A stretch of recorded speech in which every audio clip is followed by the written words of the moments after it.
Bismillahirrahmanirrahim. Assalamualaikum warahmatullahi wabarakatuh.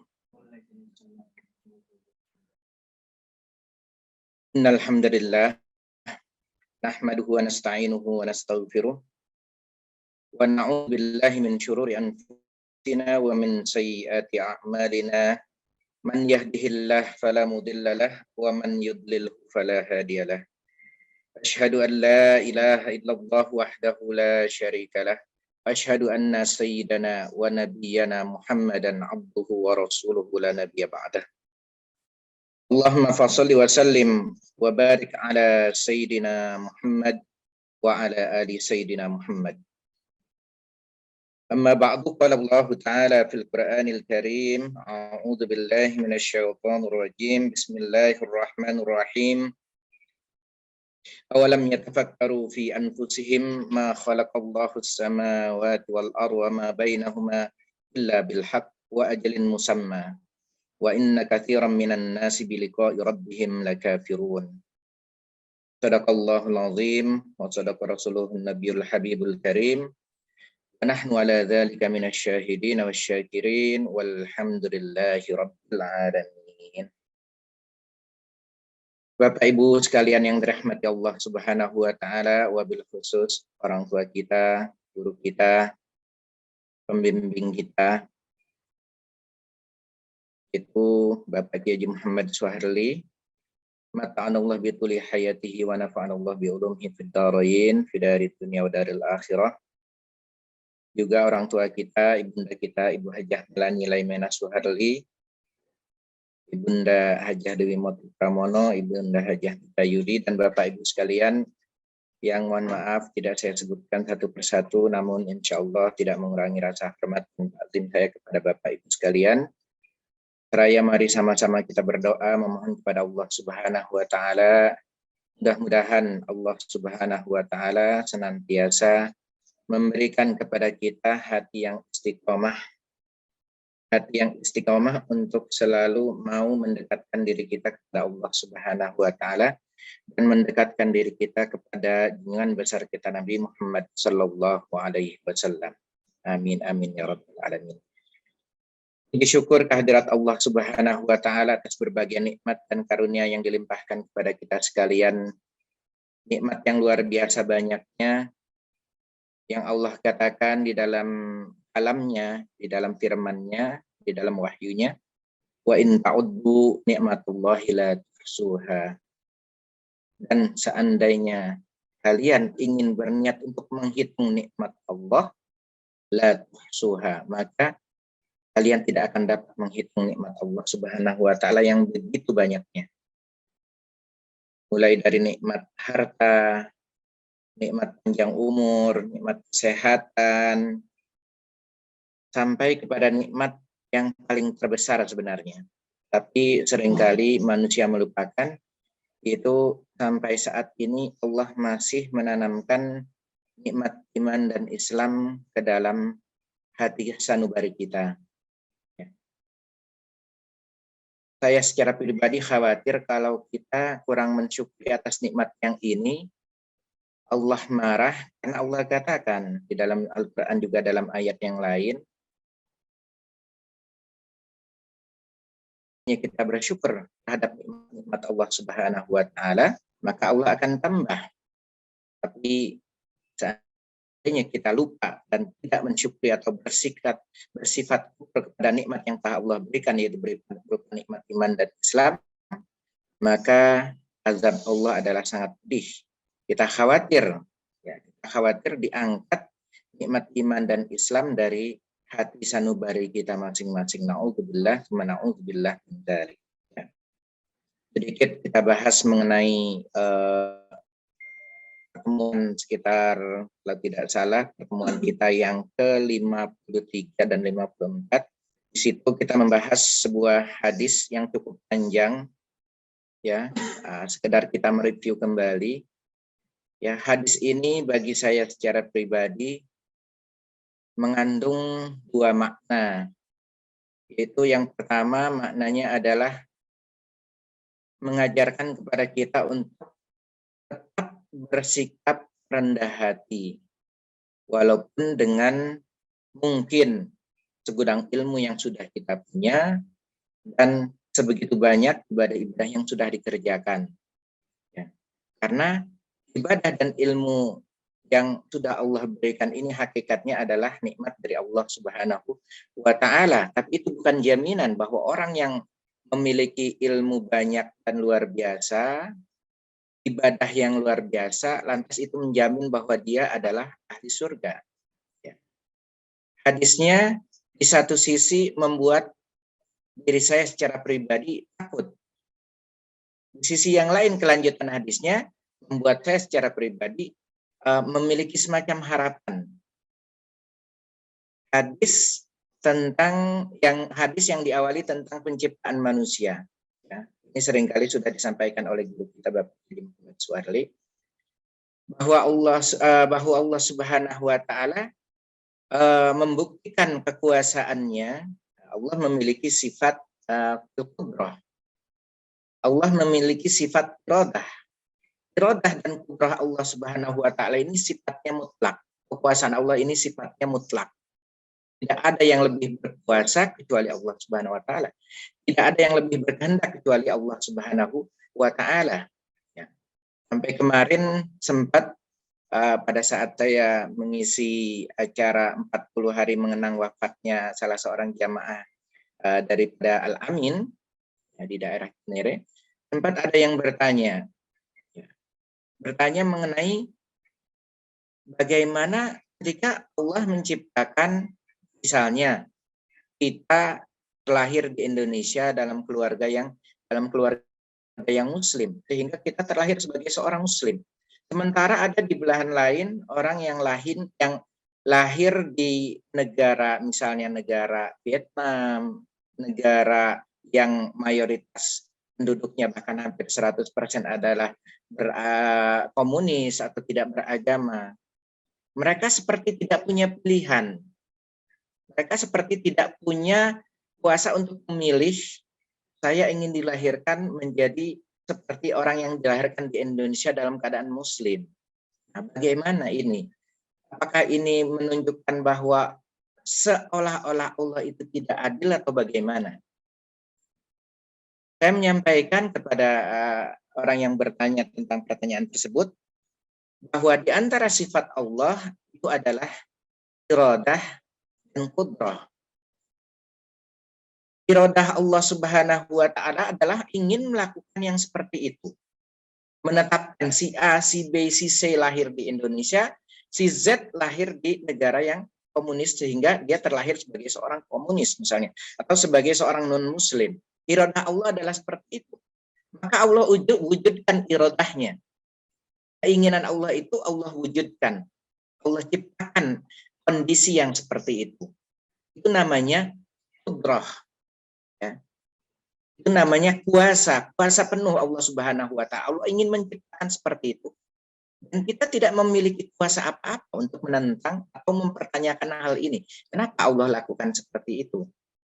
Karena memang itu adalah kehendak dan kekuasaan mutlak dari Allah Subhanahu wa Ta'ala. Yang kadang kita lupakan adalah ketika kita mengetahui bahwa alhamdulillah kita lahir di Indonesia dari rahim seorang muslim, seorang muslimah, maka kita menjadi seorang muslim. Sudahkah ini kita syukuri? Cukup. Kerjaan kita, kewajiban kita adalah mensyukuri apa yang sudah ada ini.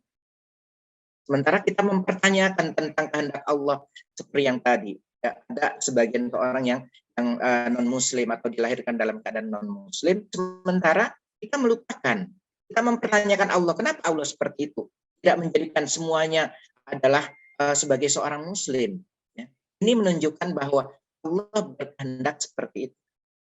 Dan Allah Maha Kuasa untuk melakukan hal yang seperti itu. Nggak bisa, kita nggak boleh mempertanyakan Allah melakukan itu. Kewajiban kita adalah sudah kita punya. Apa yang sudah kita dapatkan. Kita sudah mendapati orang tua kita dalam keadaan muslimah dan muslim. Maka bersyukur bahwa kita terlahir sebagai seorang muslim. Kewajiban kita adalah seperti ini. Kita mensyukuri apa yang sudah kita dapat. Nah, kembali kepada hadis yang tadi saya sampaikan, ya hadis ini sudah pernah saya sampaikan juga bahwa Allah dengan iradah dan kuasanya menciptakan manusia dalam beberapa fase. Di 40 hari pertama Allah ciptakan calon manusia itu dalam bentuk nutfah, dalam bentuk sperma. Sperma yang kemudian menyatu dengan sel telur sang istri.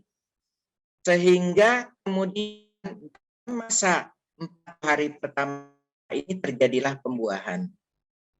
Sampai kepada 40 hari kedua, dari sperma yang bertemu dengan sel telur tadi, sama-sama makhluk Allah. Sperma makhluk Allah, sel telur makhluk Allah, tapi belum menjadi seorang manusia. 40 hari kedua Allah jadikan sperma dengan sel telur itu menyatu, bereproduksi, kemudian menjadi segumpal daging. Belum ada ruhnya.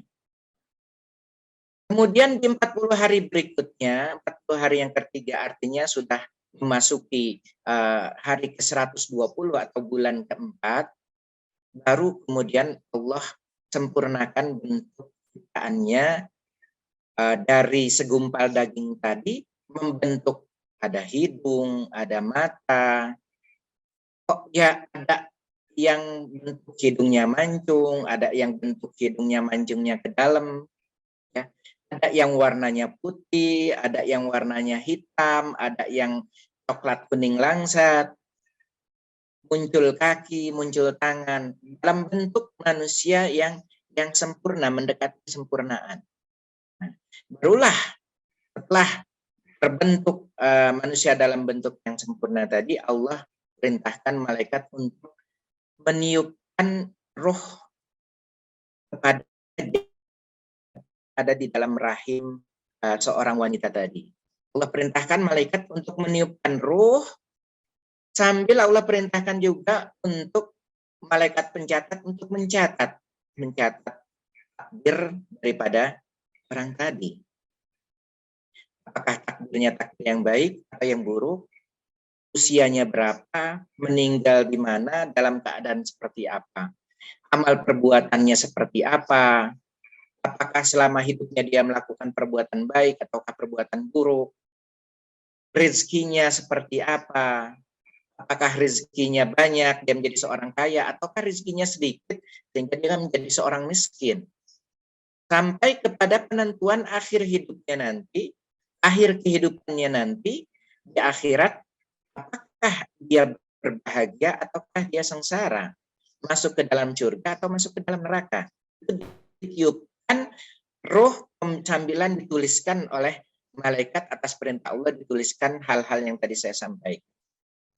Jadi sebenarnya dalam ajaran Islam pada saat penciptaan manusia itu memasuki pada bulan keempat, itulah momen-momen yang seharusnya seorang ibu, orang tua mulai untuk termotivasi, berikhtiar, memohon kepada Allah Subhanahu wa taala agar iradah dan kudrah Allah Subhanahu wa taala itu menentukan takdir yang baik-baik untuk calon anak kita yang ada di rahim ibunya di bulan keempat, bukan di bulan ketujuh, di bulan keempat. Karena di bulan keempat itu ditiupkan roh dan dituliskan nasibnya, takdirnya. Kemudian dilanjutkan hadisnya. Ini hadis yang saya sampaikan tadi. Seharusnya memotivasi kita, pertama untuk menjadi orang yang rendah hati, yang kedua untuk menjadi orang yang tidak putus harapan pada Allah Subhanahu wa taala. Hadisnya bagaimana? Hadisnya bunyinya, inna ahadakum la ya'malu bi amali ahlil jannah. Sesungguhnya ada di antara manusia, kata Allah dalam hadis tadi, ada di antara manusia la ya'malu bi amali ahlil jannah. Dia itu benar-benar mengerjakan pekerjaan ahlul jannah. Pekerjaan orang yang baik, pekerjaan ketaatan kepada Allah Subhanahu wa taala. Hampir seumur hidupnya melakukan ketaatan kepada Allah Subhanahu wa taala. La ya'malu bi amali ahlil jannah. Hatta yakuna ma bainahu wa bainal jannah illa zira. Sehingga diibaratkan antara dirinya dengan surga, dirinya masuk ke dalam surga itu udah nggak ada jeda lagi, sudah ada tidak ada penghalang lagi kecuali hanya satu jengkal aja dia masuk ke dalam surga orang tersebut. Tapi takdir Allah yang Allah perintahkan malaikat untuk tulis pada saat usia manusia itu memasuki bulan keempat adalah takdir yang menentukan bahwa orang tersebut, si ahli ibadah tadi, tempatnya adalah di dalam neraka, wal iyadzubillah. Faya'malu bi amali ahlin nar. Maka orang tersebut di akhir hayatnya, di akhir hidupnya, dia akan melakukan perbuatan kemungkaran kepada Allah Subhanahu wa taala. Dan ini banyak contohnya. Ini banyak sekali contohnya, ya. Orang yang di penghujung hidupnya kok malah dia kufur kepada Allah Subhanahu wa taala, dia malah mengingkari Allah Subhanahu wa taala. Ini makna daripada hadis ini. Betapapun tingginya ilmu kita, betapapun banyaknya ibadah, zikiran yang sudah kita lakukan, tetaplah kita rendah hati. Kenapa? Karena kita tidak tahu, ini perkara yang gaib. Perkara gaib hanya Allah Subhanahu wa taala yang tahu, ya. Tidak ada satupun dari kita yang mengetahui perkara-perkara yang gaib kecuali jika Allah kehendaki kita mengetahuinya. Artinya Allah yang menginginkan kita untuk mengetahuinya. Ya. Faya'malu bi amali ahlin nar. Maka si ahli ibadah tadi di akhir hidupnya, ketika ketentuan Allah adalah masuk ke dalam neraka, maka si ahli ibadahan ini di akhir hidupnya dia akan mengerjakan pekerjaan ahlun nar. Ya. Dibagi dua lagi di situ. Apakah dia mengerjakan perbuatan maksiat, hanya berupa perbuatan maksiat, atau dia murtad, mengingkari Allah Subhanahu wa taala. Ini yang paling kita takuti. Ya. Kenapa? Karena ketika perbuatan keingkaran kemungkarannya itu adalah berupa kekufuran, artinya dia mengingkari Allah Subhanahu wa taala, maka sudah mutlak tempatnya dia tidak akan ada di dalam surga. Dia selamanya akan berada di dalam neraka.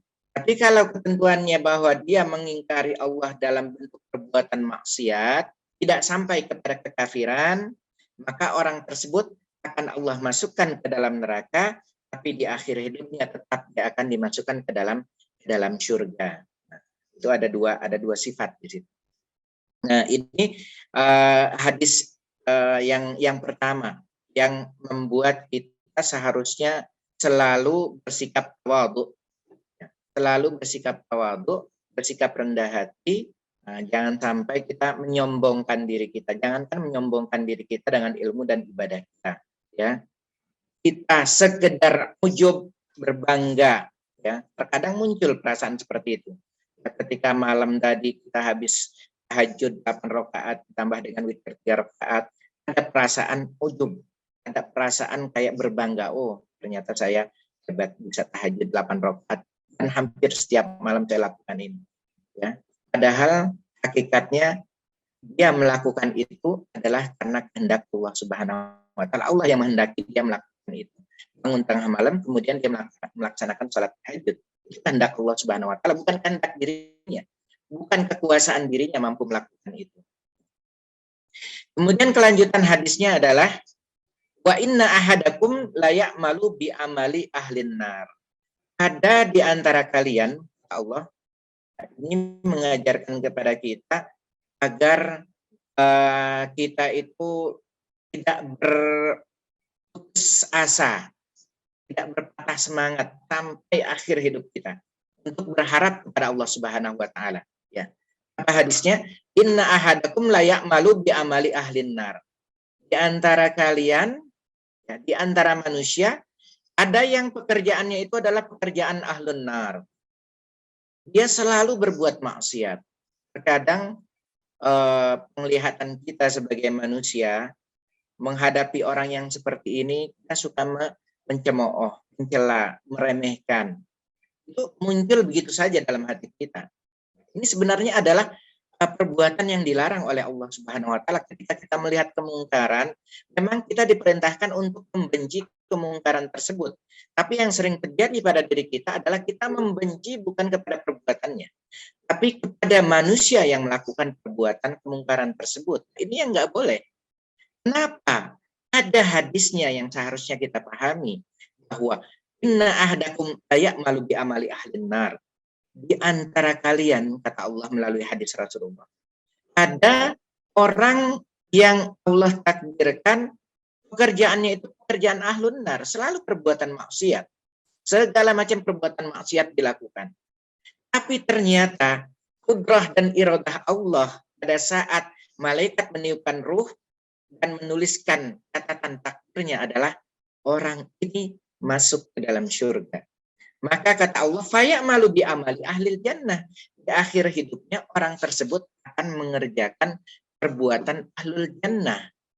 Tiba-tiba muncul kesadaran dalam dirinya. Bertaubat kepada Allah Subhanahu wa taala, dia perbaiki dirinya. Di akhir hidupnya dia melakukan perbuatan baik. Maka dia akan masuk ke dalam surga. Dan ini bisa terjadi pada diri kita, siapapun, pada siapapun. Tanpa terkecuali, bisa terjadi pada siapapun.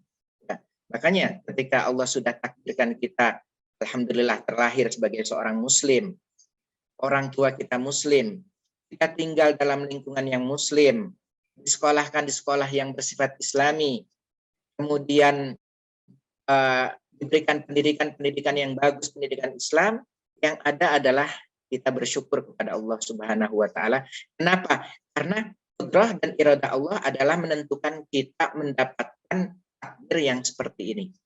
Ya, sambilan kita tetap eling, kita tetap ingat, bisa jadi takdir kita Allah tentukan sebaliknya di akhir hidup kita. Wal'iyazubillah. Kita mohon agar Allah menjauhkan kita dari sifat yang demikian. Ya.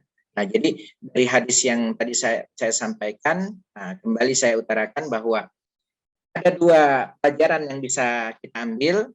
Ya. Hadis yang pertama, kalimat hadis yang pertama adalah mengajarkan kita untuk selalu bersikap rendah hati. Sehebat apapun ibadah yang kita lakukan. Ya. Setiap tahun berhaji, setiap bulan berumroh, ini bukan jaminan bahwa akhir hidup kita akan husnul khatimah. Sebaliknya, ketika kita melihat ada orang yang melakukan kemungkaran, perbuatan fasik, perbuatan maksiat, jangan lantas hati kita timbul perasaan, oh orang ini ahli neraka. Na'udzubillah. Ya. Yang berhak menentukan itu adalah hanya Allah Subhanahu wa ta'ala. Makanya saya kurang setuju ketika ada di antara saudara-saudara kita yang kerjaannya itu senangnya mengkafirkan orang. Senangnya menyesatkan orang. Sedikit-sedikit kamu kafir, kamu sesat, kamu kafir, kamu sesat. Allahu a'lam, kita nggak tahu nasib kita nanti Allah tentukan seperti apa. Yang ada sekarang ini cuma ikhtiar kita berdoa. Kita mohon ya Allah, mudah-mudahan kita meninggal dalam keadaan husnul khatimah. Mudah-mudahan kita meninggal dalam keadaan yang baik. Tapi mbok ya kita harus matchingkan antara harapan, doa dengan perbuatan. Terkadang kita suka terlalu kepedean. Ya. Kepedean apa? Surga yang kita minta surga Darussalam. Bahkan terkadang kita minta surga yang di mana di dalamnya ada Rasulullah. Ini surga yang sudah tingkatannya paling tertinggi. Ya. Kita tahu bagaimana sifat dan akhlak Rasulullah. Kita tahu bagaimana ibadahnya Rasulullah. Seperti apa. Kita ketika hidup ini minta agar kita bisa ditempatkan bersama Rasulullah di dalam surga. Kita berkaca kembali kepada perbuatan yang kita lakukan. Ya. Sholat saja yang 5 waktu masih sering kita mundur-mundurkan. Na'udzubillah sampai kelewat waktunya. Subuh masih kesiangan. Ya.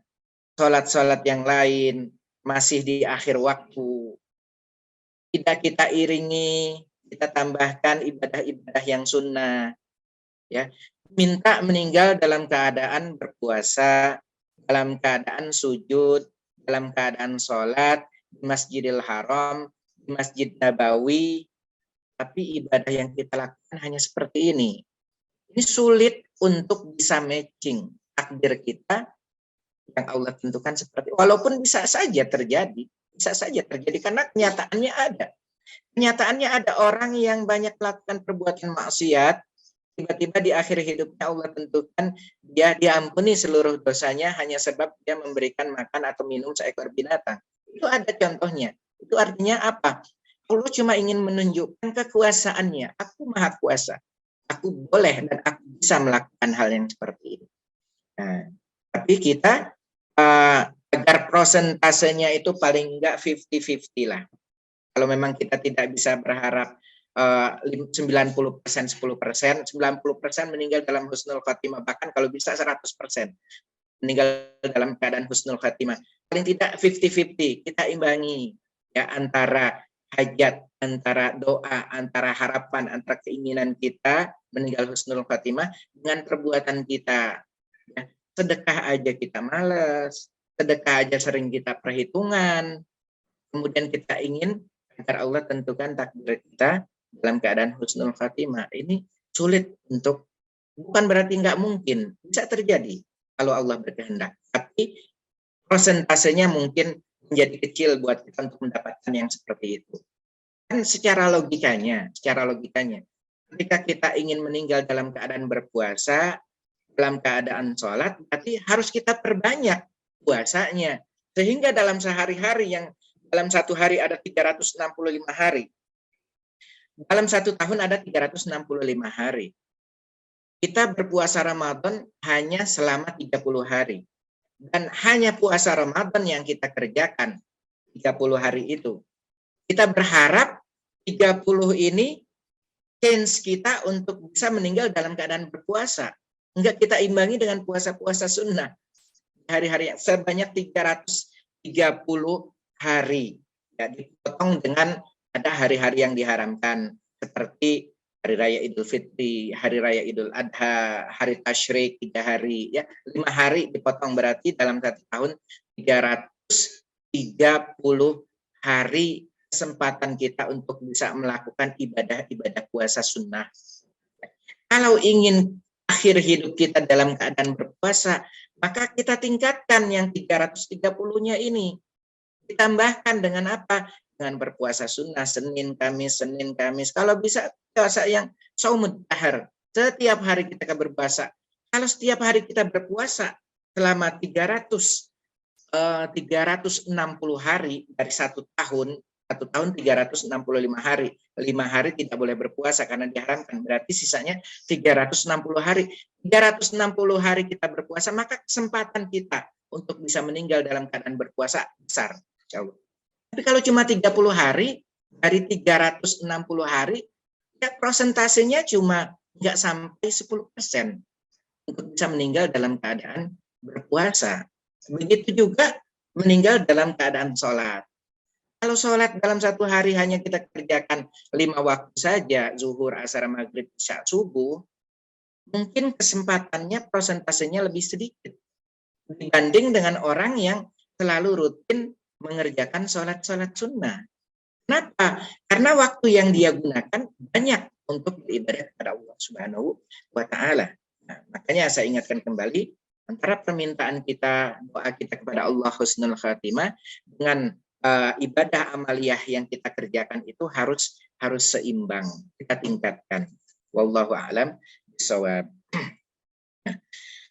Itulah Bapak Ibu para hadirin hadirat sekalian yang dirahmati Allah Subhanahu wa Ta'ala. Nah, itu review mengenai bahwa kita harus membatasi diri kita dari terlalu kepedean terhadap ilmu dan ibadah yang sudah kita lakukan, tapi jangan juga berputus harapan karena memang dilarang oleh Allah Subhanahu wa Ta'ala. Innahu la wala tayasu min rauhillah.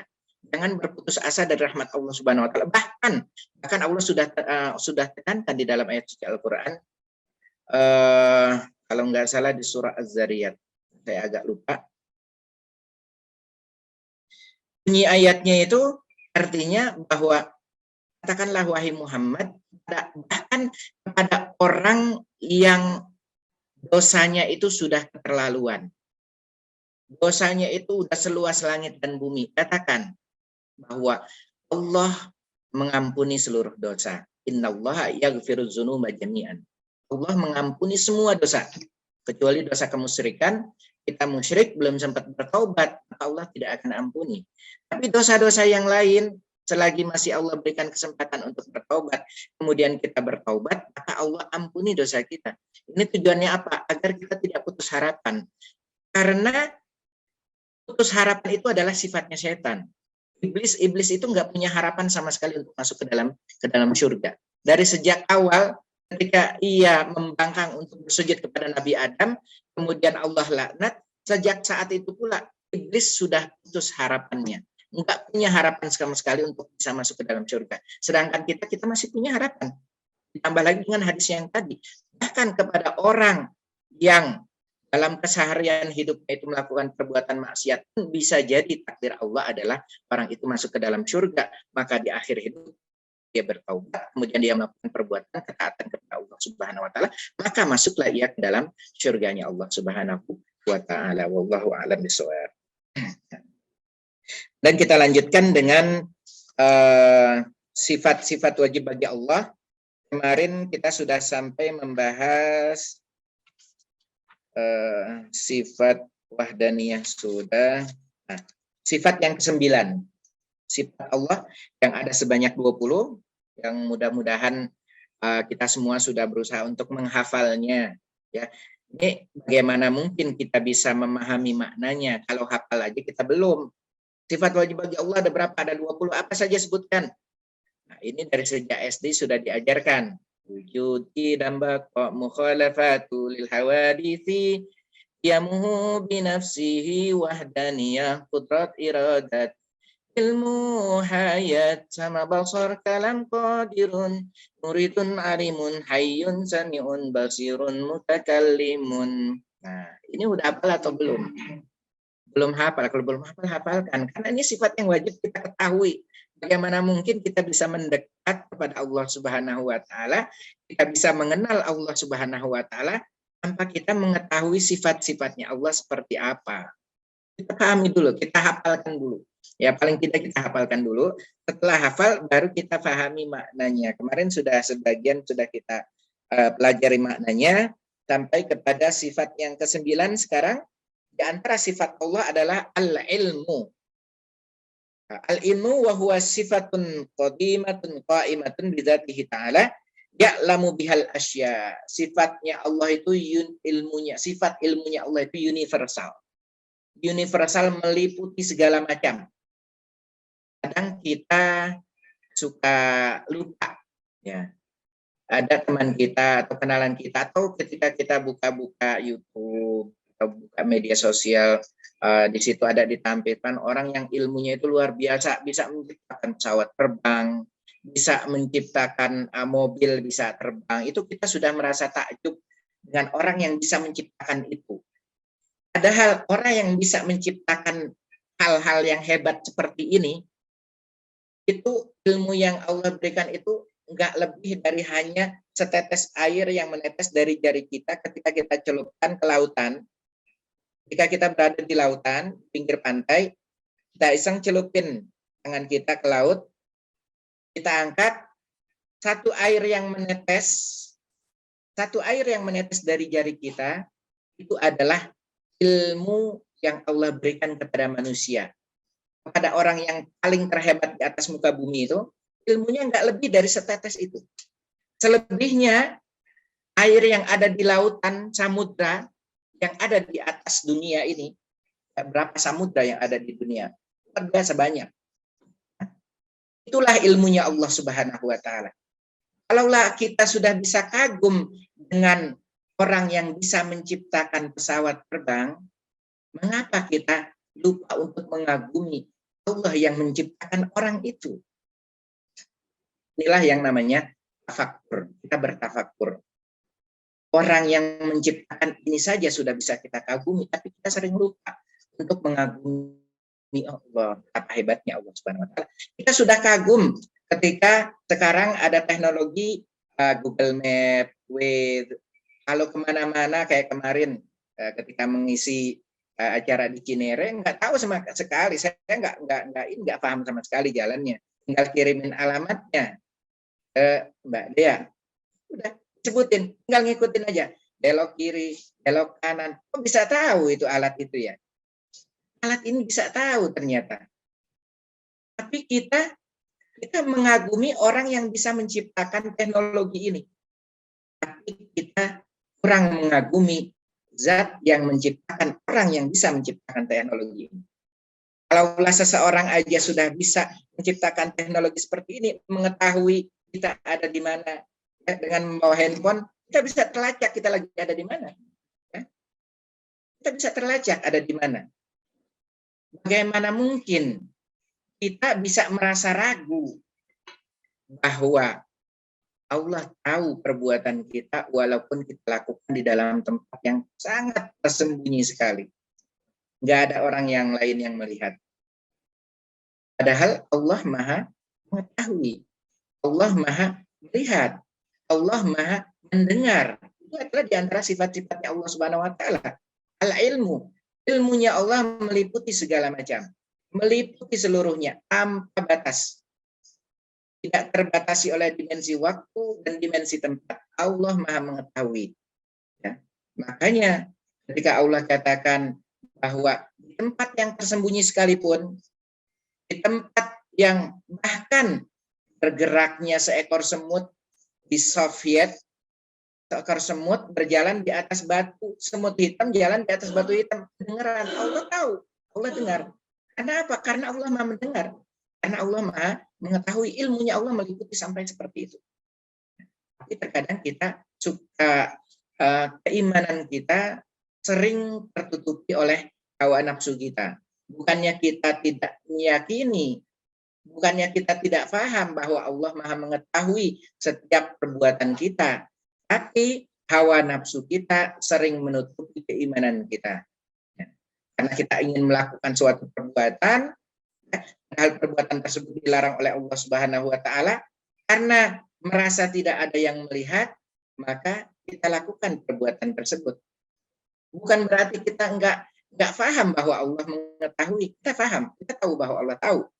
Tapi keyakinan kita, keimanan kita, kepercayaan kita tersebut ditutupi oleh hawa nafsu kita, sehingga akhirnya kita tetap melakukan perbuatan tersebut. Ya.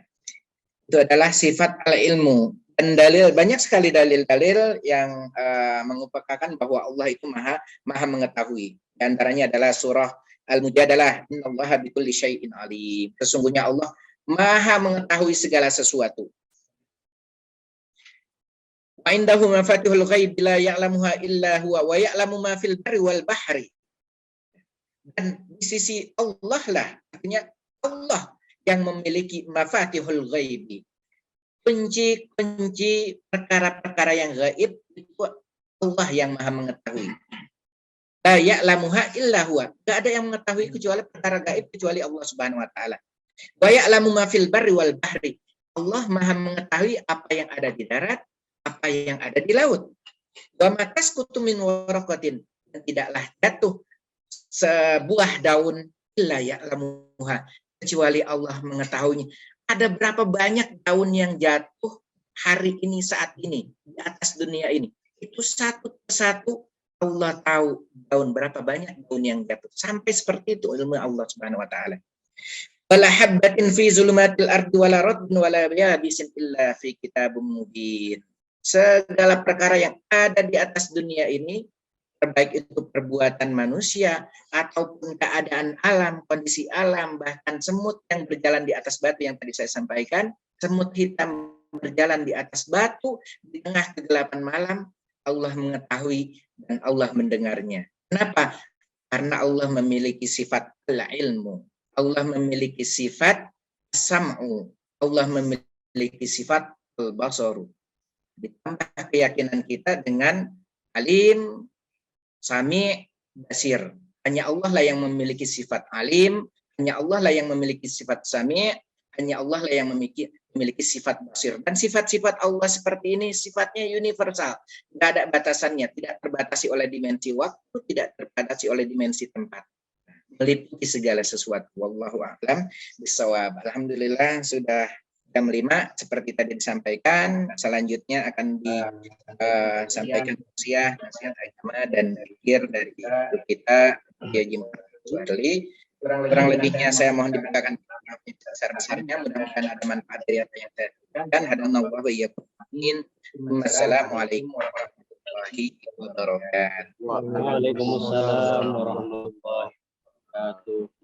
Demikianlah kajian sifat 20 yang telah disampaikan oleh Al-Ustaz Ahmad Syukri LCMA Al-Amin. Selanjutnya marilah kita bergabung, kita dengarkan zikir dan doa yang akan disampaikan oleh guru kita Kiai Haji Muhammad Suarli. Kepada beliau waktu dan tempat kami persilahkan. Assalamualaikum warahmatullahi wabarakatuh. Alhamdulillahilladzi khalaqas samawati wal ard wa ja'ala dzulumati wan nur di an'amna bi ni'matil iman wal islam wal ihsan. Asyhadu an la ilaha illallah wahdahu la syarikalah wa asyhadu anna Muhammadan abduhu wa rasuluh. Allahumma shalli wa sallim wa barik ala Muhammadin wa ala alihi wa sahbihi wa ala jamil anbiya wal mursalin fi kulli lamhatin wa nafasin bi adadi kulli ma'lumin lak. Qala Allah ta'ala begitu bihil karim. A'udzu billahi minasy syaithanir rajim. Ya ayyuhalladzina amanu ittaqullaha haqqa tuqatih wa la tamutunna illa wa antum muslimun. Sadaqallahul azim. Bapak Ibu, anak-anakku sekalian, kita lanjutkan pengajian kita. Pengajian kita adalah pengajian tarekat. Kalau pengajian tarekat berarti isinya pelajaran tasawuf. Kalau pelajaran tasawuf artinya intinya adalah pelajaran ma'rifah. Pelajaran kita mengenal Tuhan kita. Yang dengan kita mengenal Tuhan kita, kita akan mencintai Allah Subhanahu wa taala. Kalau kita mencintai Allah Subhanahu wa taala, kita naik ke derajat kita kepada orang-orang disayang Allah. Yang kata Allah, fa iza ababtuhu kuntu sam'u yasma'u bihi wa basarul yabsuru bihi. Akulah akan jadi pendengaran dia untuk mendengar, akulah akan jadi penglihatannya dia untuk melihat. Itu orang-orang Wahabi itu percaya itu. Mereka membahas soal Sayyidina Umar yang sedang khutbah Jumat di Madinah. Di tengah-tengah khutbah tiba-tiba mengatur pasukan. Audiensnya bilang Umar sudah gila. Pergi khutbah ngatur pasukan. Tapi ternyata berapa minggu kemudian pasukan yang sedang perang di Jordania pulang, mereka cerita. Pada posisi mereka sedang dijepit, mereka mendengar suara Umar. Dan mereka ikuti suara itu dan mereka selamat. Coba lihat Umar. Lagi khutbah.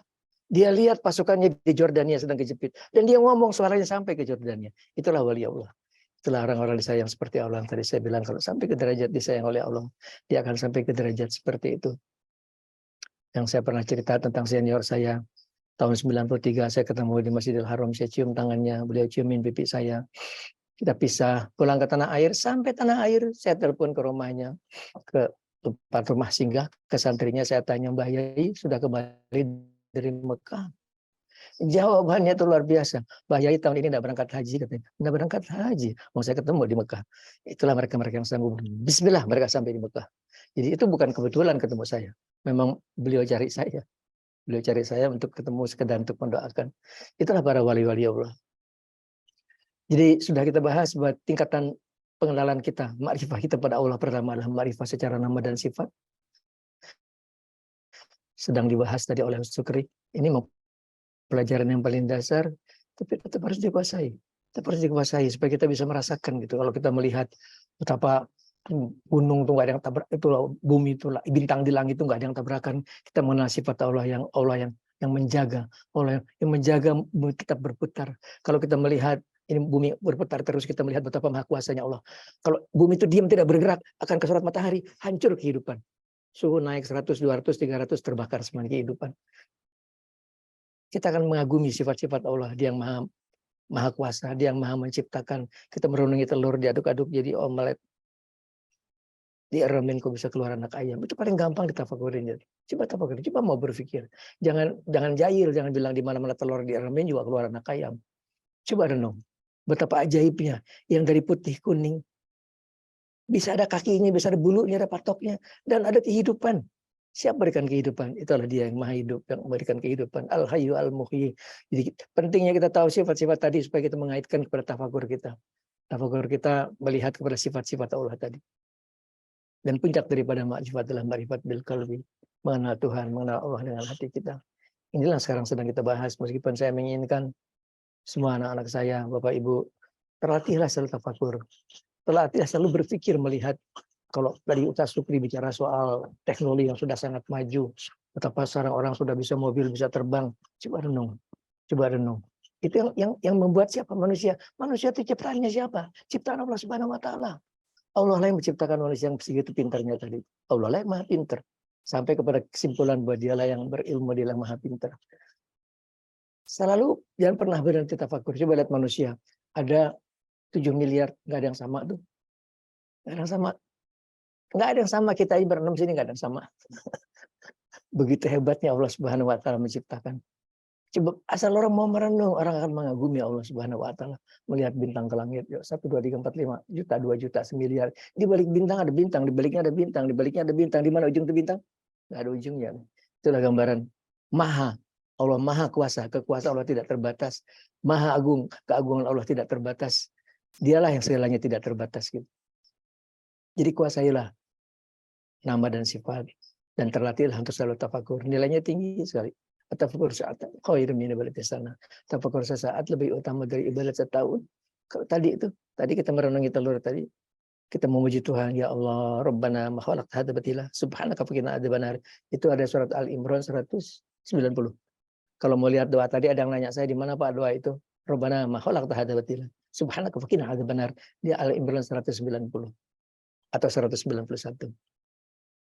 Biasakan kalau kita lihat langit, lihat bintang di langit, kita baca doa itu, kata Nabi, dia akan mendapatkan pahala sebanyak bintang di langit. Berapa banyak bintang di langit? Nggak kehitung. Dan dia akan dapat pahala sebesar itu. Kalau kita tafakur, dia renung seperti kita tadi, ya Allah, bintang begitu banyak. Kemudian mengucap Rabbana ma khalaqta hadza batila. Ya Allah, tidaklah engkau jadikan semua dengan sia-sia. Subhanaka faqina adzabannar, maha suci engkau jauhkan. 191. Lihat di 191, apalkan doa itu.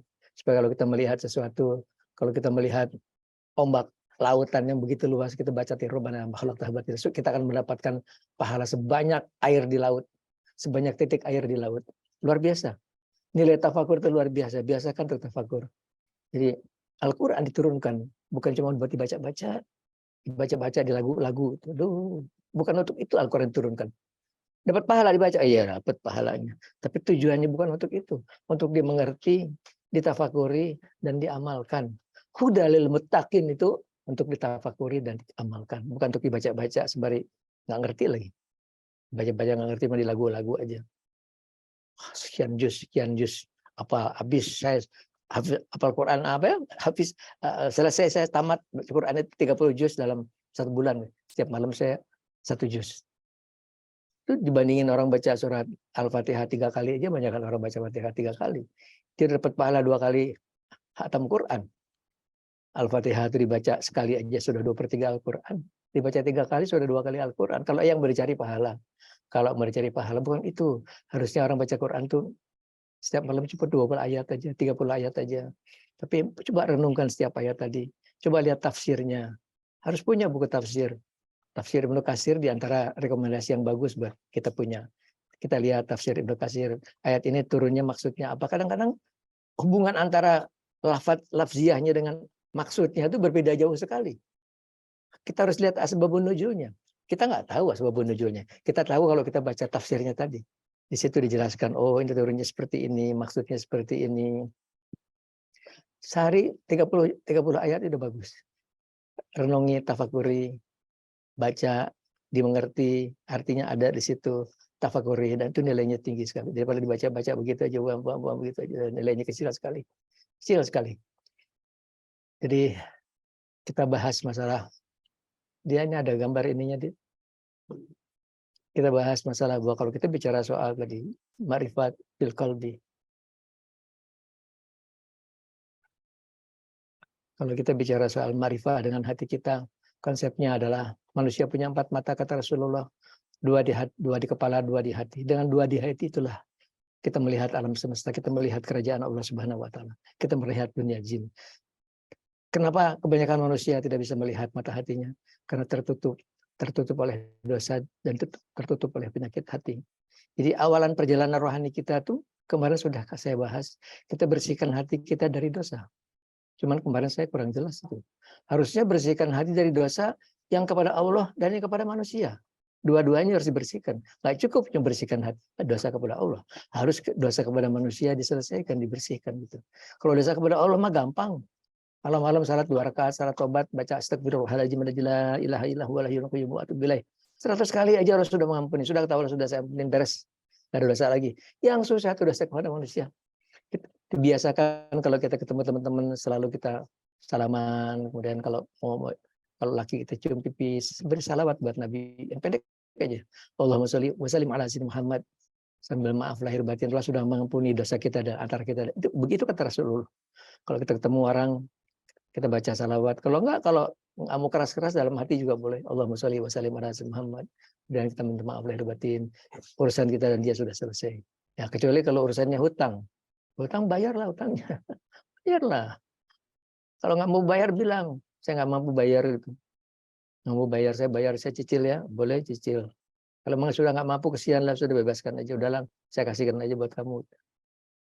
Itu Allah luar biasa. Allah cinta sekali pada orang-orang seperti itu. Kalau harta dunia itu kalau Allah memberikan sesaat juga, Allah berikan. Allah mau ambil dalam sesaat, ya Allah ambil hilang.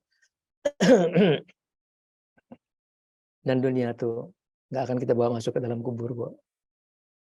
Yang bermanfaat cuma yang kita sedekahkan, yang kita bayarkan buat zakat, kita sedekah.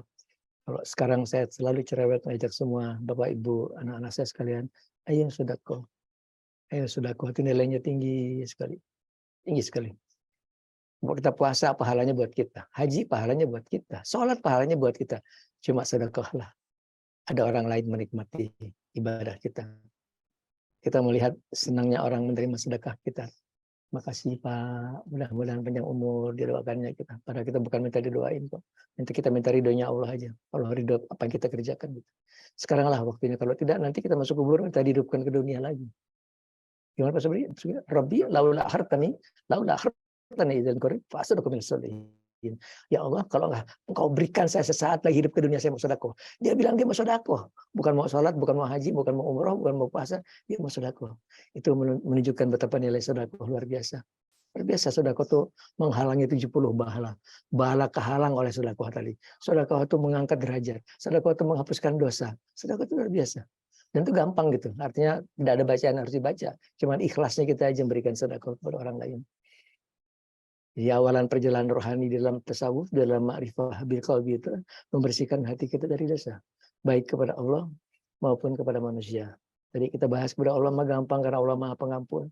Allah Maha Pengampun, Maha Penyayang, Maha Pengasih. Kita nangis minta ampun sudah Allah ampun. Begitu baiknya Allah. Kita berbuat dosa pun gak dihukum langsung. Jadi diamin aja. Ditunggu sampai dia minta ampun, nanti ampunin. Begitulah Allah Maha Pengasih dan Maha Penyayangnya Allah.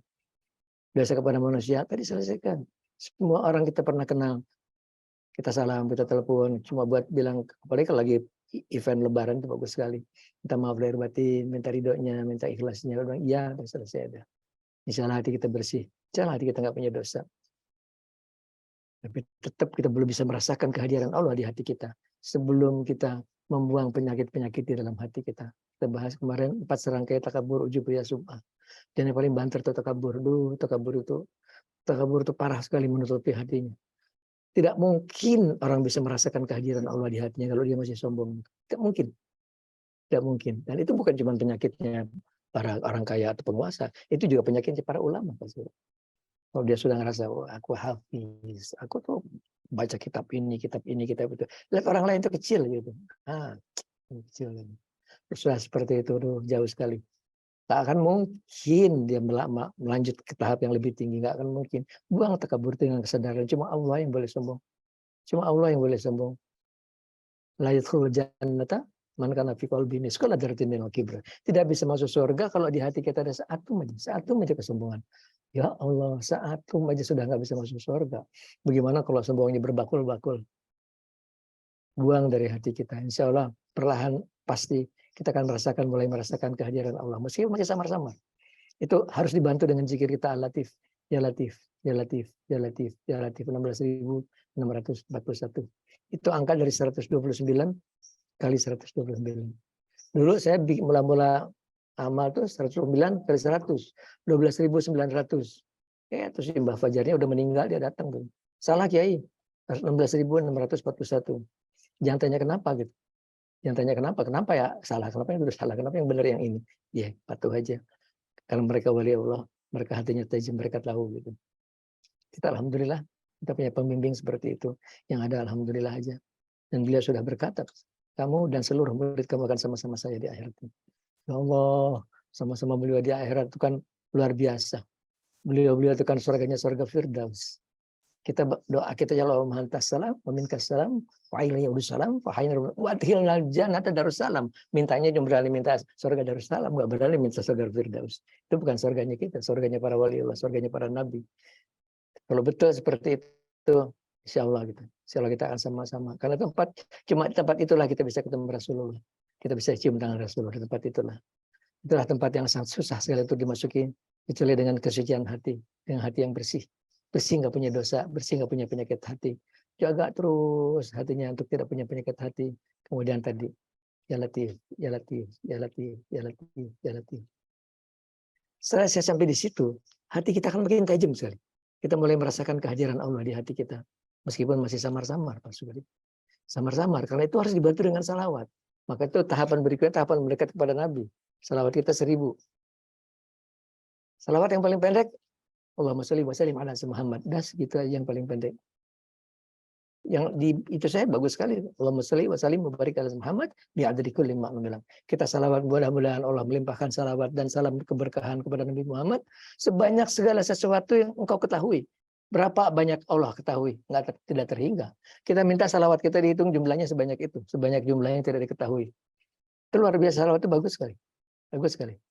Ya, ini kalau untuk panjangannya pendek tadi. Allahumma sholli wa sallim Allahumma sholli wa sallim ala Muhammad. Allahumma sholli wa sallim ala sayyidina Muhammad. Segitu pun oke. Asal dengan hati yang penuh kecintaan.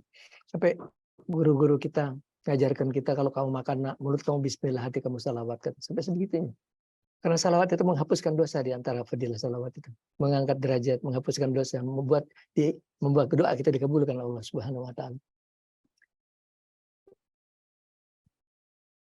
Jadi Bapak Ibu, itulah tahapan-tahapan kita mendekat kepada Allah. Dan kita bahas tempo hari tidak mungkin tanpa puasa. Nggak mungkin tanpa puasa. Kenapa nggak mungkin tanpa puasa? Karena puasa itu rem yang pakem sekali buat menahan nafsu. Kalau tidak, kita akan berbuat dosa lagi. Setan akan mengendalikan nafsu kita, dikendarai nafsu kita sampai akhirnya kita berbuat dosa. Sekurang-kurangnya mata kita ini.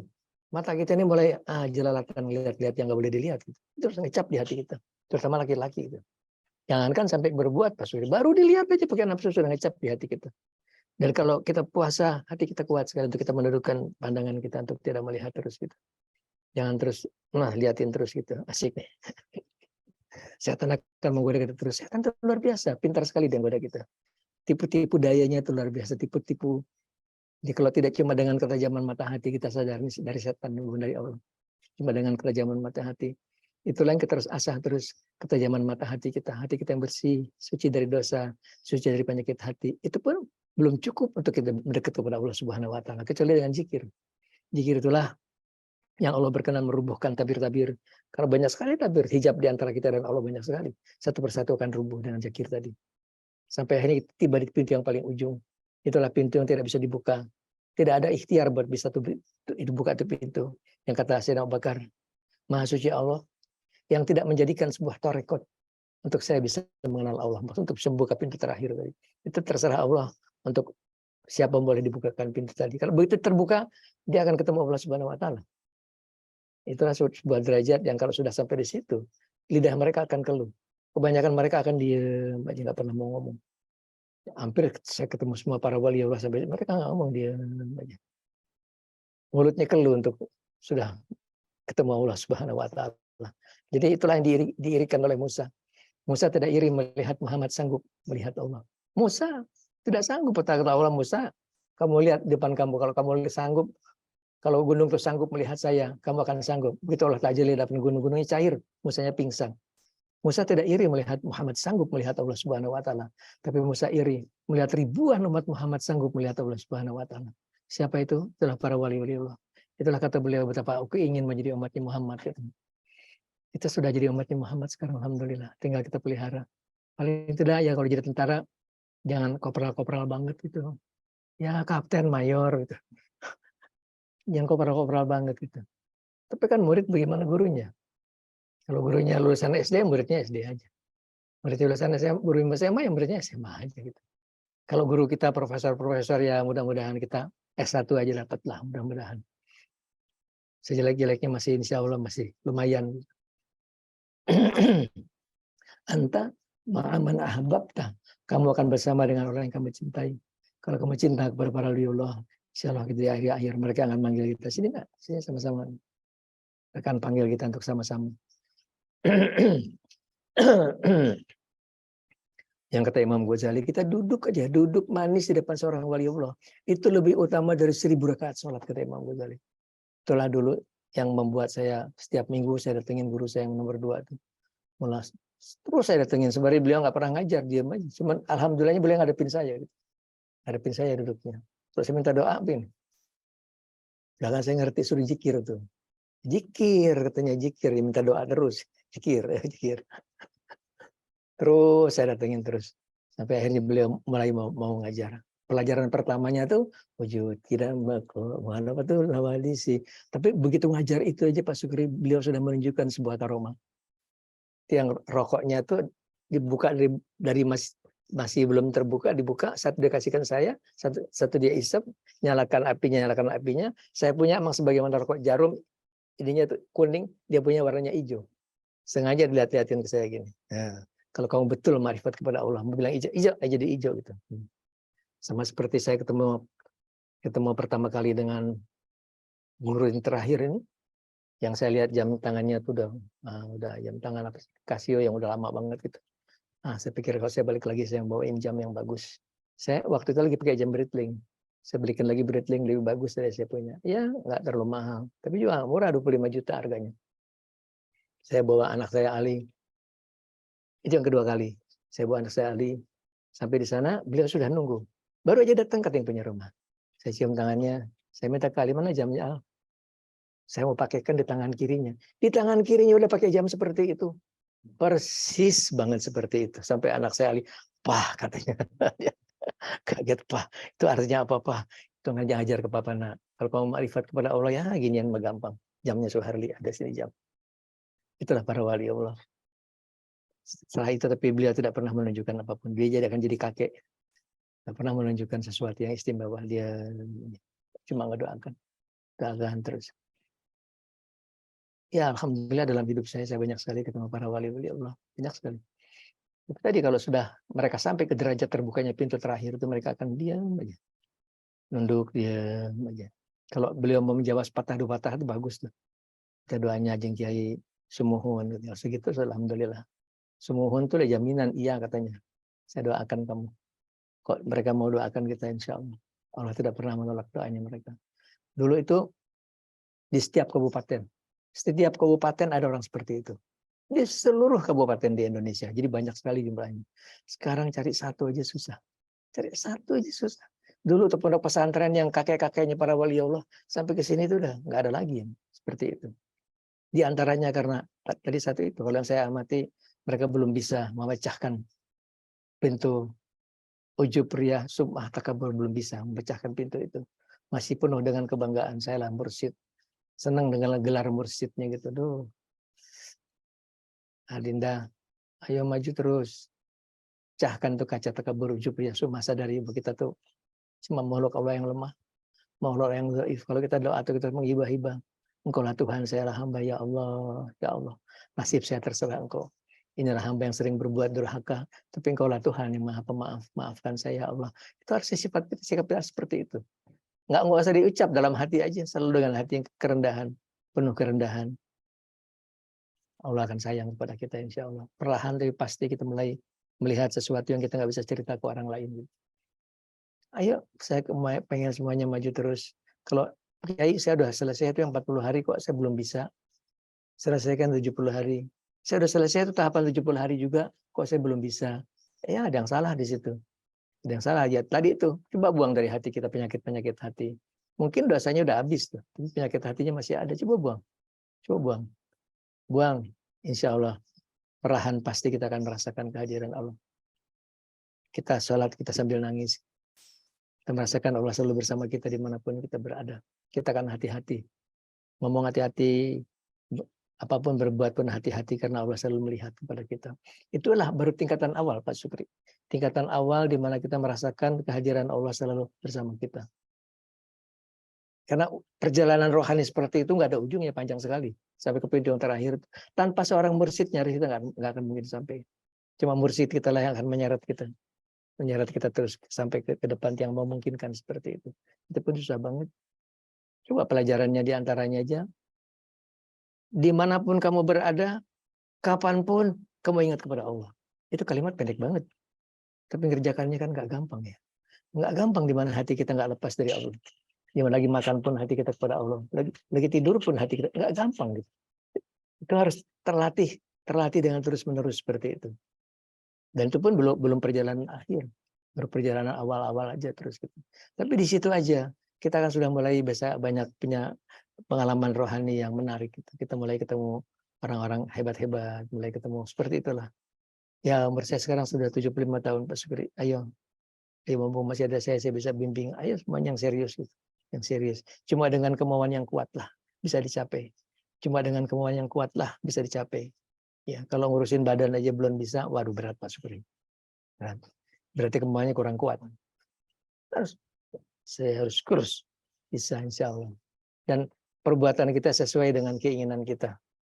Apa yang kita lakukan sesuai dengan keinginan kita. Insya Allah tercapai. Saya doain. Insya Allah. Kenapa sih hubungan antara kurus dan gemuk itu kenapa sih hubungannya? Banyak hubungannya. Banyak hubungannya.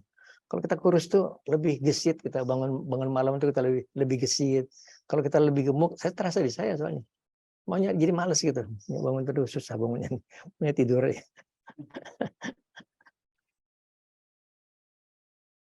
Mereka guru-guru kita itu kadang mereka nggak tidur dua hari 2 malam nggak tidur. Saya tahu karena saya ngikutin gitu.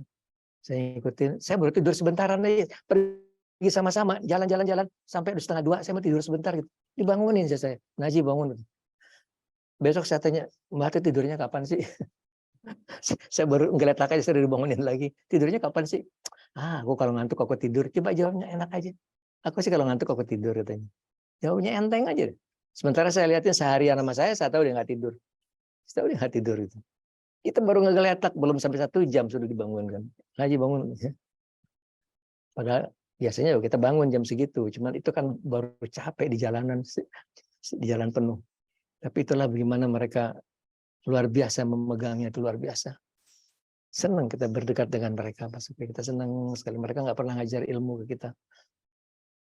Mereka sungkan sama guru saya. Tapi saya belajar bagaimana mereka menjalani kehidupan. Bagaimana mereka begitu tawaduknya. Begitu rendah hatinya. Gitu. Tangannya sini. Rendah hati sekali. Bagaimana penuh kasih sayang kepada orang lain. Kalau dipegang uang itu ada orang-orang dibagi-bagiin tuh uang. Baru kita kasih uang ke dia. Dibagi-bagiin lagi sama dia. Seperti itulah mereka itu. Sembari sebetulnya mereka dia mengajar juga gitu. Dia mengajar juga supaya kita melakukan seperti itu. Baru saya kasihin uang itu. Ketemu di masjid banyak orang dibagi-bagiin lagi dia tuh. Begitulah. Jadi tidak mudah memang untuk capai jalan seperti itu. Jadi nomor 1 tadi, ayo secara istiqomah kita lanjutkan. Kita perangin setan. Jangan dipikirin. Setan kalau dipikirin jadi gede, jadi segede gajah kata Nabi. Jadi pikirin. Kita zikir aja. Dia akan segede laler kata Rasulullah. Jangan dipikirin tuh setan. Karena setan itu selalu ada. Kalau setan nggak ada, kita akan melihat kerajaan Allah kata Nabi. Kalau nggak ada setan, setan terus pelesetkan kita ke dalam dosa terus, dalam angan-angan. Kebanyakan orang kan di antara perjalanan rohani itu kan tulul amal, kan panjang angan-angan, menghayal terus, pikirin, saya begini, saya begitu, saya begini. Padahal yang terjadi sesuai keinginan Allah, bukan keinginan kita. Mesti ngamat dipikirin, nggak usah dipikirin. Gitu. Kita kerjakan aja. Akhirnya apa katanya Allah Subhanahu Wa Taala? Akhirnya terserah Allah. Ini terus dia hayal-hayal. Begini, harus begini. Di balik semua perbuatan adalah tangan-tangan Allah. La tatakharu zarutun illa biiznillah. Debu aja malah yang diangkat secara kecuali dengan kodrat Allah Subhanahu Wa Taala. Itu kita harus selalu yakini dalam hati kita. Kita melihat orang di balik perbuatannya adalah Allah yang membuat dia seperti itu. Kita akan ikhlas melihat perbuatannya tidak menyenangkan kepada kita. Sadar inilah ujian buat kita.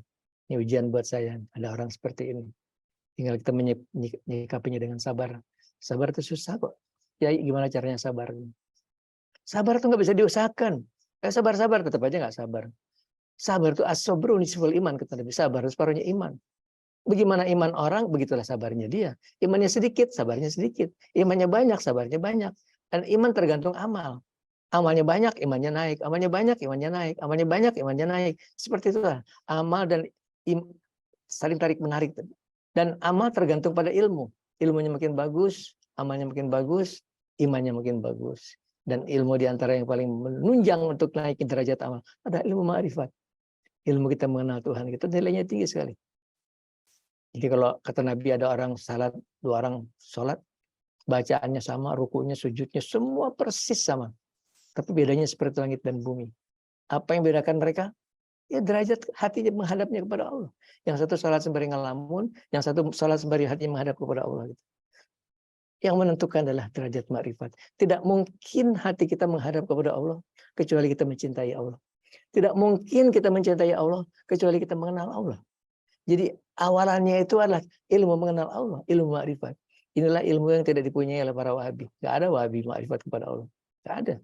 Karena itulah salatnya pun akan sembari ngelamun. Seluruh wahabi, dari yang paling gede yang paling kecil. Mulutnya aja yang wah hebat, dalamnya sampah semua isinya. Kok ya yakin-yakinnya.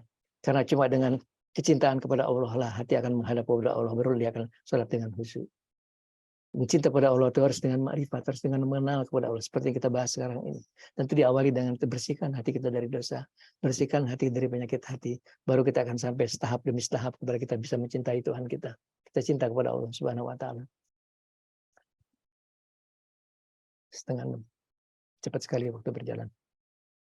Ya, jadi tambahan dari kita sekarang adalah bahwa tidak cukup minta ampun kepada Allah sebelum kita juga menyelesaikan urusan kita kepada manusia.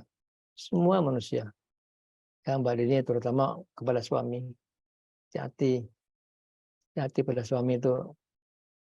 Nabi pernah ada orang Badui datang ke Nabi. Ya Rasulullah, tunjukkan kepada saya sesuatu yang bisa membuat saya lebih beriman. Kata Nabi, kamu maunya apa? Coba panggil tuh pohon korma ke sini. Bilang pohon korma, dipanggil Nabi. Baru datang pohon korma. Kamu dipanggil Nabi, tiba-tiba dia miring ke kanan, miring ke kiri, miring ke depan, ke belakang. Tiba-tiba dia jalan. Si Baduinya ketakutan. Udah Nabi, udah suruh balik lagi aja. Ya Nabi izinkan saya mencium kepala panjenengan. Silahkan kata Rasulullah. Ya Nabi izinkan saya sujud kepada panjenengan. Tidak boleh. Tidak boleh manusia sujud kepada manusia. Andaikan diizinkan manusia sujud kepada manusia, niscaya aku suruh setiap istri sujud kepada suaminya. Begitu besarnya hak suami kepada istrinya. Besar sekali. Tidak ridho Allah, istri pergi rumah tanpa izin suami. Izinnya borongan aja. Kalau setiap kali pergi minta izin. Kapan aja boleh asal tidak melakukan hal yang jelek-jelek. Izinnya borongan aja. Tidak halal dia menerima tamu laki-laki tanpa izin suaminya. Jadi perempuan itu sebenarnya gampang. Asal sholat 5 waktu wajib semua dikerjakan. Dia patuh pada suaminya, masuk surga dia. Gampang sekali masuk surga. Kalau laki nggak bisa. Kalau istri itu bisa ikut suaminya, gitu. Dibawa oleh suaminya. Ini istri saya, ya Allah. Dia ngurusin saya, dia ngelahirin anak-anak saya, dia bikinin makanan buat saya, izinkan saya bawa dia masuk ke dalam surga. Allah izinkan gitu. Ya silahkan kata Allah Ta'ala. Tapi kalau istrinya patuh pada suaminya, kalau istri nggak patuh sama suaminya, nggak ada jalan seperti itu. Tapi zaman sekarang kan, waduh, ya seperti itulah adanya gitu. Biar aja orang lain, asal jangan kita. Kita tahu bahwa kita wajib kita menghormati suami kita. Wajib kita patuh pada suami kita. Kita tahu itu. Ya, urusan dosa nomor 1 yang paling banyak itu dosa suami kepada istri kepada suami. Ini harus setiap kali minta halalnya. Minta maaf lahir batin. Tiap hari. Saya tiap hari, tiap sholat. Selalu kita saling minta maaf lahir batin. Kalau kita mati, waktu itu kita nggak punya dosa sama istri kita. Kita harus selalu siap barangkali kita mati meskipun insya Allah kita masih punya umur. Insya Allah. Kok yakin Kiai? Yakin insya Allah. Karena doa itu Allah sudah berjanji, Allah mengabulkan doa kita kalau kita sungguh-sungguh berdoa. Dan mintanya juga nggak banyak kok. Saya kalau minta buat diri sendiri, saya minta cuma sampai umur 85 tahun, Pak Sukri. Kalau saya rame-rame, saya minta umur 90 tahun. Malu juga buat nawar lama-lama. Udah 2 kali dipanggilin. Ya, jadi tambahan yang sekarang yang saya tekankan adalah bersihkan hati dosa kepada Allah itu gampang. Sholat 2 rakaat, salat taubat, baca 100 kali astagfirullahaladzim, la ilaha illallah, hayyul qayyum, wa atubu ilaih. insya Allah hati kita sudah bersih. Sambil nangis kita bacanya. Sambil nangis, maafkan saya Allah. Tobatnya tobat nasuha. Tobat untuk berjanji tidak berbuat itu lagi. Menyesal karena perbuatan kita dan kita berjanji tidak melakukan perbuatan itu. Kalau besok kita kepleset lagi, ya minta ampun lagi. Kalau Nabi, kalau udah gitu saya bikin dosa lagi, minta ampun, Allah ampuni. Selama kamu tidak bosan minta ampun, selama itu Allah tidak pernah bosan memberikan ampun kepada kamu. Begitu maha pengampunnya Allah, begitu maha baiknya Allah. Dan kita lazimkan minta ampun tuh every day, setiap hari. Ya. Nabi pakai sumpah, wallahi la astaghfirul hajim bil yaumi aktsaru min sab'in marrah. Satu hal dalam kaul lain, aktsaru min mi'ati marrah. Sekarang bolehkah kita minta ampunnya kepada Nabi 200 kali? Kalau kata Wahabi nggak boleh. Kata Wahabi nggak boleh. Boleh kita baca istighfarnya 1000 kali? Kata Wahabi nggak boleh. Kamu sok tahu lebih dari Rasulullah artinya, lebih dari Nabi. Wahabi itu kan seperti itu. Padahal kan Nabi memerintahkan kita, kalau saya perintahkan kamu kerjakan sekuat kamu. Idza amartukum bin amri fa'tu minkum mastata'tum. Kalau saya perintahkan kamu sesuatu, kerjakan sekuat kamu, semampu kamu. Kenapa Nabi cuma 100 kali? Beliau cuma memberikan contoh yang paling minimal. Minimal semua orang kayak gitu. Kalau beliau contohkan 1000 kali, semua orang harus 1000 hari. Barangkali orangnya gitu. Tapi kalau kita kerjakan semampu kita. Nabi cuma memberikan itu hadis, kalau kamu baca salawat 100 kali, Allah mengabulkan 100 keinginan kamu. Tapi kan kata beliau adalah kalimatnya. Sedekat-dekat hamba yang paling banyak salawat, kata Rasulullah. Berarti kalau kita kuat baca 1000, baca 1000. Itu kan mendekatkan kita kepada Nabi. Kalau kata Wahabi, itu bid'ah. Sok tahu katanya.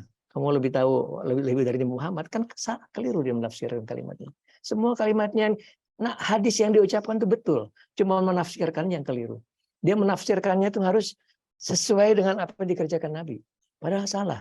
Harus sesuai dengan apa yang diajarkan oleh Nabi. Nabi memerintahkan kalau kamu kuat lebih, ayo kerjakan lebih. Kalau Nabi salat tahajud cuma 12 rakaat. Bolehkah kita 100 rakaat? Kata Wahabi, bid'ah itu 100 rakaat itu. Padahal tentu saja boleh. Kan kata Nabi kalau kau kerjakan semampu kamu kerjakan. Karena kalau di pondok itu kan mereka salat sunahnya 100 rakaat tersebut. Anak-anak kecil usia umur 9 tahun, 12 tahun, salat malamnya 100 rakaat. Ya, nafsirkannya salah, tapi yang paling salah Wahabi itu apa? Mereka tuh nggak punya rekod yang paling salah dari Wahabi itu. Mereka tidak kenal kepada Allah Subhanahu wa taala. Mereka tidak cinta kepada Nabi. Dia bawa nama Nabi, kata Nabi begini, kata Nabi begitu, kata Nabi begitu. Pernahkah ketemu Nabi? Pernahkah ada Wahabi yang pernah ketemu Nabi? Mustahil. Mustahil mereka ketemu Rasulullah. Mustahil. Karena ketemu Nabi terus dengan kecintaan. Dan cinta kepada Nabi dengan dua. Satu dengan salawat, kedua dengan akhlak. Coba tanya Wahabi salatnya setiap hari, salawatnya berapa kali setiap hari? Tanya mereka, kamu salawat setiap hari berapa kali? Kalau kita salawat lebih 100 kali, bid'ah tuh 100 kali. Nabi cuma 100 kali. Itu kelirunya Wahabi. Maka itu nggak ada yang mereka wali Allah. Nggak ada Wahabi jadi wali Allah. Boro-boro jadi wali Allah.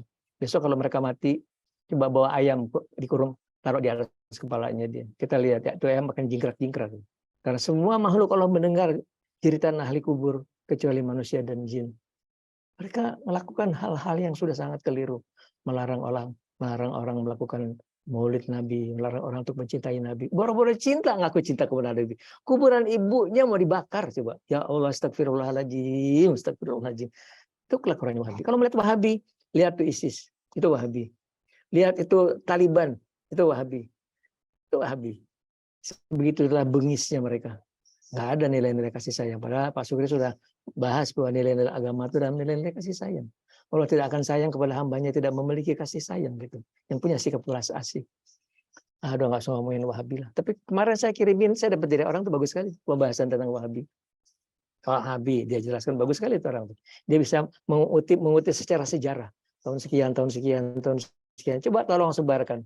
Nak, sebanyak mungkin orang melihat video itu supaya orang kenal Wahabi sebenarnya.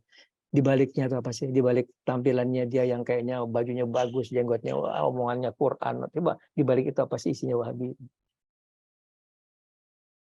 Kalau saya ngomong kayak gini, saya lagi melakukan amar ma'ruf nahi munkar.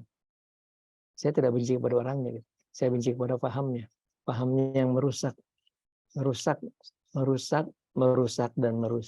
Akhirnya orang nggak pernah kenal Islam, nggak pernah cinta kepada Rasulullah, nggak pernah cinta kepada Allah Subhanahu Wa Taala. Cintanya kepada Quran,